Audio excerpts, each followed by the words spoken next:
Never ever archive your white papers again. Instead, give them to AI. When we think of website chatbots, we expect generic answers, zero personalization, and a total waste of time. But not today. My assistant is different. It puts the user first and works for me 24/7. So before we dive deeper into the technical side, let me show you exactly what this chatbot can do. So for example, when the user asks, what can AI do for me? It will helpfully answer this question. So far, nothing new. But if the user now asks, what AI provider should I use? My assistant not only answers, but instantly recommends my white paper on this topic, where they can dive deeper by simply leaving their email. So the user gets personalized insights tailored to his own needs. And I get a high quality lead and know exactly where the person stands. Okay, so now let me show you how this chatbot is built. And all we need for this, it's a pretty simple setup. So we only need one tool, and this tool is called VoiceFlow, and you can start building. It's free. So just head over to voiceflow.com and sign up here. Once you signed up and created your first project, this is what you will see. This is the dashboard of VoiceFlow of the specific project you created. And the most important parts is the knowledge and the workflows tabs. We start here in the knowledge tab, where we add some knowledge so that the custom GPT, the chatbot, has more information than just his own. To keep it simple, I have one general knowledge and then two white paper specific ones. So the first one is about white paper AI data privacy, and the second about AI providers.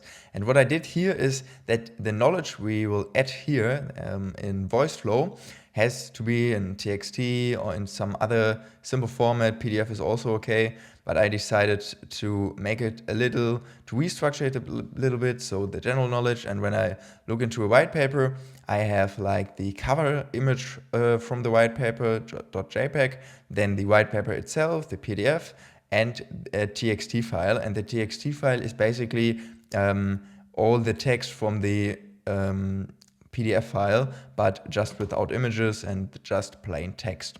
So now let's add the files. I will click on add data source, upload files, and now I have to drop my files here. Then I click on import. So as you can see, I just imported the three files. As you can see, it's the general, then the about AI data privacy, and then the white paper about AI providers. And as you can see, it's just plain text, just TXT files, no PDFs, no cover photo, because all of this will we add later.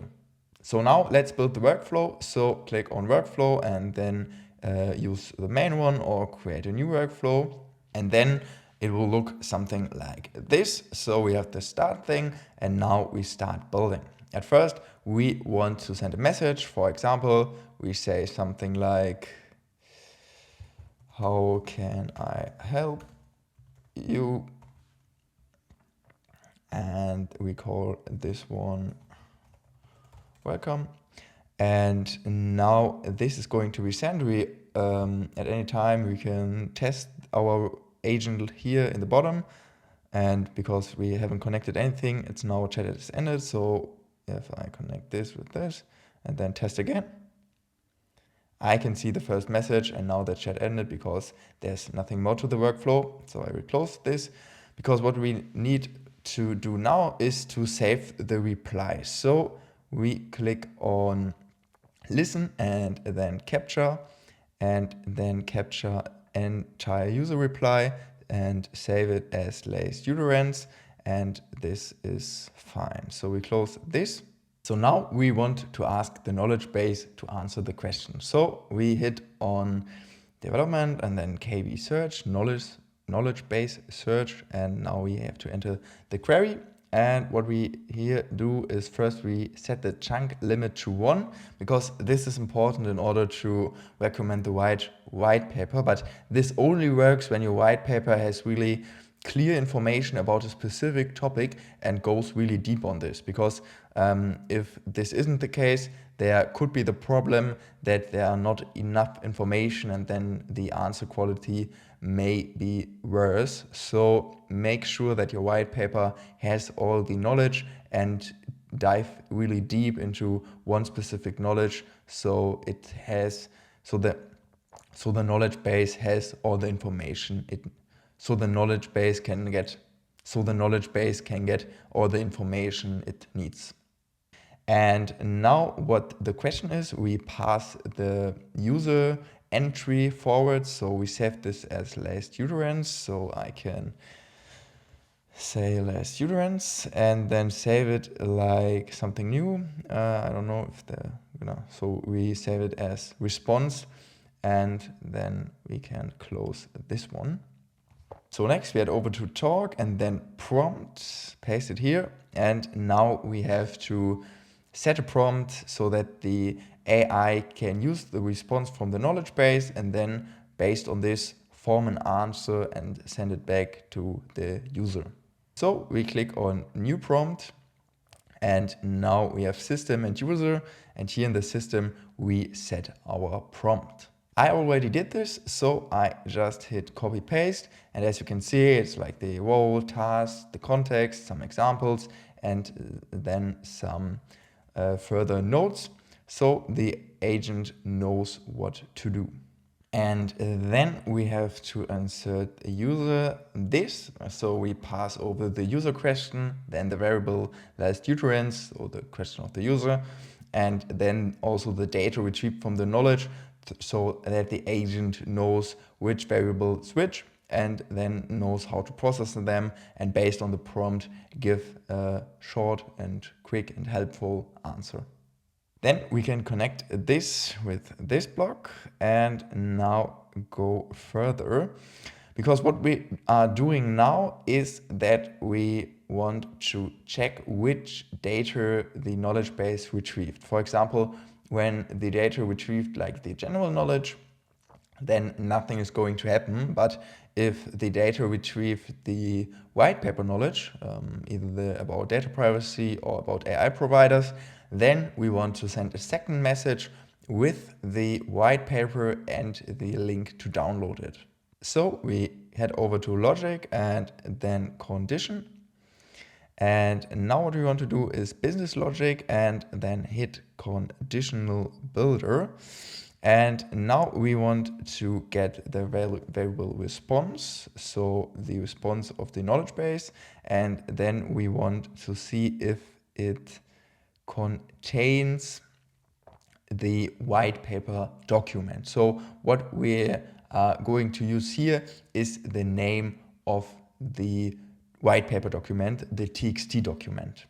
So I just looked again in the knowledge base how the TXT file is named, and I see it's named white paper AI data privacy, and I have to copy exactly this. So I head over here, and if it contains white paper AI data privacy .txt, this is our first condition. And then we also, because we have a second white paper, have to add the other white paper name. So we click on the plus sign, condition builder, and then if response is contains .txt. Perfect. So now we have this condition. Now we can rename the block. Check for white papers. And now if happening else, so if, for example, the knowledge base retrieves knowledge from the general knowledge, then nothing is going to happen, and the user can ask the second question or end the chat by himself. So we connect this one with this node, so then the user can type another question and another and another and another. So it's a loop on this end. And of course, then we have to connect this prompt with this block. So now when the knowledge base retrieves the information from one of the white papers, we want to send another message. So first the question will be answered, but after the question got answered, we also want a message, for example, for more details on what AI providers you should use, I recommend this white paper. And this is connected to the white paper AI providers. So I connect it with this. I can also rename it to white paper AI providers. And then we send this message, and then we want also to send the message and to send the button with the link. So what we are going to do is we hit on cart, and now we need the cover image. So I drag this one over here, and now I have the cover image. I can also add a title or a description, but in this case I don't do it. And then add a button, and this one I name download, and then we can also apply an action. So in this case, let's say we already have like a system where we can upload our white papers and where the email gets collected. So to keep it simple, I put the white papers in a Dropbox, and then I can head over to the AI providers, can copy the link, head back to VoiceFlow, and then click on action, click on plus, and then open URL. And now I paste it here so that when I click on the button, then I will get redirected to the Dropbox link and can download the white paper directly there. Now we want to do the same thing for the other white papers. So I hit on talk, hit message, and then say for more details on what AI and data on AI and data privacy, I recommend this white paper. So let's call it then AI white paper, AI data privacy. And then we can already connect this one, and then hit on talk, hit on cart, and now drag our cover image again here. So now I uploaded the cover image, and then again hit on button, and then download, click on action, and then open URL and paste the other Dropbox link. And now the workflow is pretty much done. But because in most cases we don't want to end the chat when the white paper is recommended, and the user can ask a further question or another question, we have then to connect this last action with the first node, but not with the whole node, because then the how can I help you message will be sent again. So just to this save entry reply to, and the same one for the other white paper.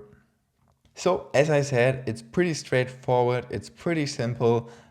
This is what the workflow looks like. And now it's, if you say, for example, you have like 3 white papers or maybe 10, then all you need to do is like to edit here in the if condition, and then look for the white paper name, always include the .txt or whatever your file is named.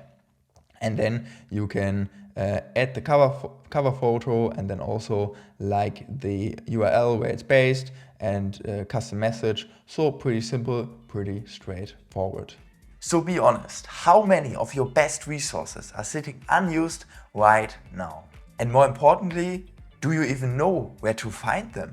Let me know in the comments. And if you want to know how AI can help your business grow and scale faster, feel free to book a call with me using the link in the description. And of course, if you found this video helpful, hit that like button and subscribe for more content on AI and automation.